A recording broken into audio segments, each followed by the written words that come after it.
Evo, jaz sem v Zagorju v centru, malo sem prehlajen, prišel sem pa posnet Budnico, nisem z motorjem. Kot vsako leto pridem v center s kolesom, na telem bo glavna kamera ostala klele, snimala prihod in pa še en GoPro tule, bo pa snimal v rondo.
Jaz sem doma, sem se že pogrel, zmontiral video.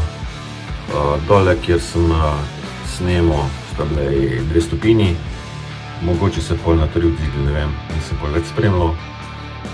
Doma sem rabil cirka 10 minut, da so roke sploh začele normalno funkcionirati. Lahko bi rokavico vzel, ne, ampak se nisem zrajtal. Pa naslednje leto upam, da ne, ker lani je bilo kar luškan za 1. maj. Na Zlakih, kjer so štartali, je bilo baje 0 stopinj. Nekdo mi je rekel, da je celo minus, ker bi lahko verjel, ker v tisti luknji tam, Tani, pri Medijskih toplicah zna kar fajn zahladiti. Ampak vsaka čast udeležencem, ki so se v takem hladnem vremenu udeležili Budnice, da je luštno. Živel 1. maj!